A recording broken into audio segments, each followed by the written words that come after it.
मच्छीमारांच्या आंदोलनाला पाठिंबा। गेल्या 2 वर्षांमध्ये सातत्याने एलईडी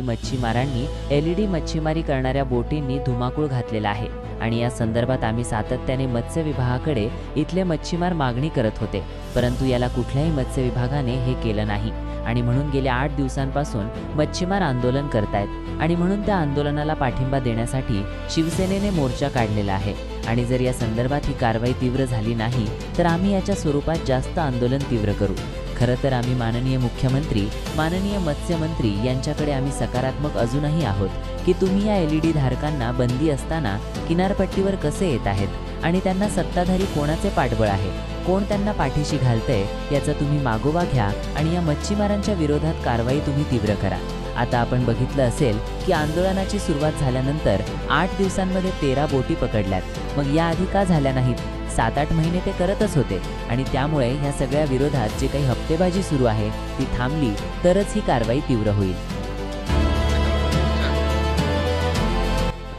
गेले 2 वर्षांमध्ये सातत्याने एलईडी मच्छीमारी करणाऱ्या बोटींनी धुमाकूळ घातलेला आहे आणि या संदर्भात आम्ही सातत्याने मत्स्य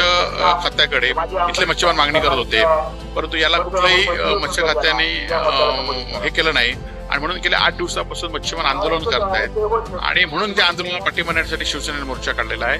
आणि जर या संदर्भात कारवाई तीव्र झाली नाही तर आम्ही याच्या स्वरूपात जास्त आंदोलन तीव्र करू। आज जर आपण पाहिलं मुख्यमंत्री आणि बरेचसे मंत्री जे येणार आहेत नाही, खरं तर आम्ही माननीय मुख्यमंत्री, माननीय मत्स्यमंत्री यांच्याकडे आम्ही सकारात्मक अजूनही आहोत की तुम्ही ह्या एलईडी धारकांना बंदी असताना किनारपट्टीवर कसे येत आहेत आणि त्यांना सत्ताधारी कोणाचे फोन येत आहेत, कोण त्यांना माठीशी घालायचा तुम्ही मागोवा घ्या आणि या मच्छीमारांच्या विरुद्ध कारवाई तुम्ही तीव्र करा। मागील काही दिवसापासून एलईडी आता आपण बघितलं की आंदोलनाची सुरुवात झाल्यानंतर 8 दिवसामध्ये 13 बोटी पकडल्या, मग याआधी या का झाल्या नाहीत? 7-8 महिने ते करत होते आणि त्यामुळे या सगळ्या विरोधात जे काही हप्ते सुरू आहे ती थांबली तरच हे आंदोलन, तरच ही कारवाई तीव्र होईल।